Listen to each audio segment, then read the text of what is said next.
Sidang gugatan perdata di Pengadilan Tata Usaha Negara PT UN Pontianak dengan nomor perkara 4-G-2023-PT UN-PTK antara Kadus Yohanes selaku penggugat dan Yance Kades Mamek, Kecamatan Menyuke, Kabupaten Landak, Kalimantan Barat berlanjut kedua kalinya, Kamis 9 Februari. Kuasa hukum penggugat Dwi Joko Prihanto SHMH mengungkapkan surat keputusan SK nomor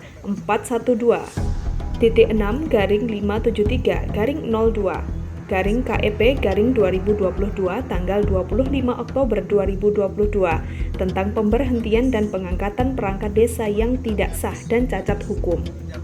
Justru yang sah adalah SK Kades Mamek bernomor 412-02-02-KEP-2022 tanggal 3 Oktober 2022 yang mengangkat klien saya sebagai kadus definitif, kata Dwi Joko Prihanto.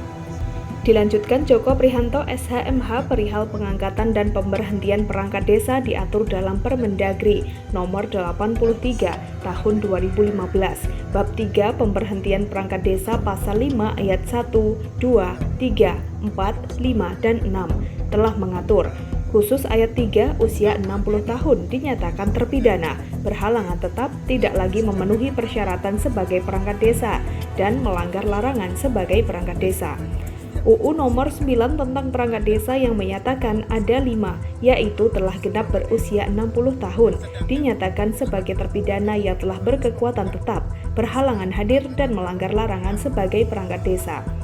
Dan kelima, aturan yang disebutkan dalam UU tersebut tidak ada dalam diri klien saya, tegasnya saat ditemui awak media. Di tempat terpisah, Kades Mamek Yance mengelak SK bernomor 412-5.6-02-KEP-2022 tanggal 25 Oktober 2022 yang dikeluarkan tersebut cacat hukum karena susunan perangkat desa Mamek pada prinsipnya atas rekomendasi Ketua BPD yang diketahui Camat Menyuke. Bahkan tidak sampai di situ, saya juga mengecek di Pemdes bagian hukum yang justru menyatakan SK yang ditandatangani mantan Kades sebelumnya harus dibatalkan, ujar Yance. Jadi dalam hal ini, kata Yance, dalam SK tersebut tidak ada nama Yohanes penggugat. Sebenarnya yang saya minta kepada yang bersangkutan, Yohanes tidak usah sampai ke pengadilan, tapi jika ada SK yang kurang sempurna akan dilakukan perbaikan. Pungkasnya mengakhiri.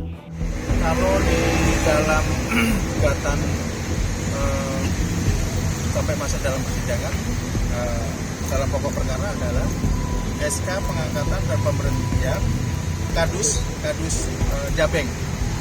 Ya, secara khusus di dalam SK pengangkatan dan pemberhentian tanggal 25 Oktober 2022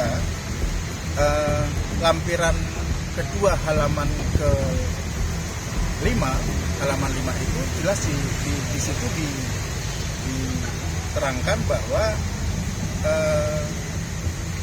ada penggantian kadus PLT ya, PLT atas nama Lembang.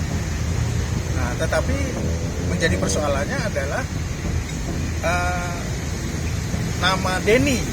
Jadi penggantian Denny Kadus Jabeng yang lama yang sudah mengundurkan diri.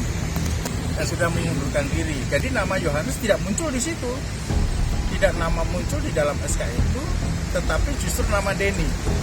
Ya, sedangkan kenapa kita gugat? Karena Yohanes memegang SK pengangkatan dan pemberhentian perangkat desa. Perangkat desa Desa Mamek, yaitu secara khusus Kadus Jabeng, yaitu SK tanggal 3 Oktober tahun 2022. Seperti itu. Loh, berarti dengan ada SK baru itu, terus tidak menyebut nama Yohanes sebagai Kadus di Jabeng, berarti SK itu seperti apa? Kedudukan hukumnya seperti apa?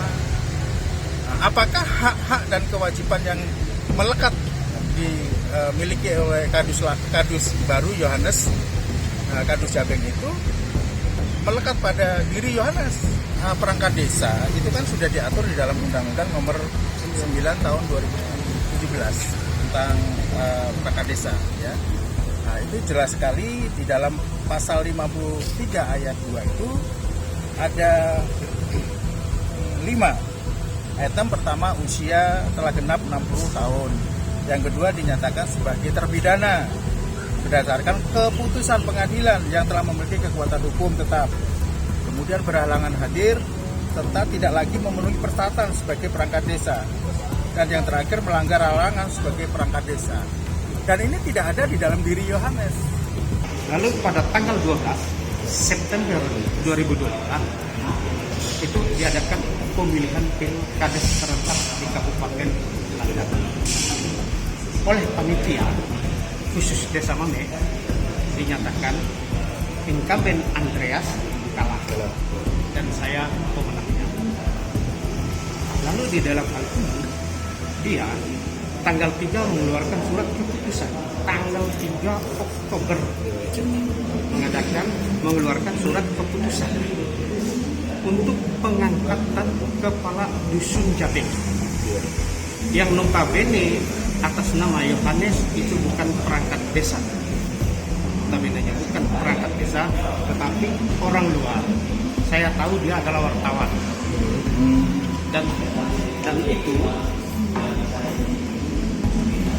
rapat juga dilakukan oleh tanggal 3 itu oleh kepala desa yang tadi kalah. Dia rapat evaluasi perangkat desa tanggal 3 juga dia membuat SK keputusan pengangkatan Kadus Jabeng menjadi definitif, dan tanggal 3 juga dia melantik pejabat itu yang notabene sepengetahuan saya kalau pejabat dilantik paling tidak camat menghadirannya, paling tidak ya harus ada perhaluan. Itu biasa yang dilakukan kalau melantik pejabat, tapi itu tidak ada. Dengan adanya ini, karena saya kepala desa, atasan saya camat, saya berkoordinasi dengan camat menyukai Kabupaten Landak. Kenapa Pak Jokowi merekomendasi SK ini? Menurut saya cacat. Alasan camat bahwa sudah direkomendasi oleh BPD. Saya pergi ke BPD, apa jawaban BPD? Saya karena sudah ditandatangani oleh camat. Hadisa Prana, Kalimantan Barat, JKTV.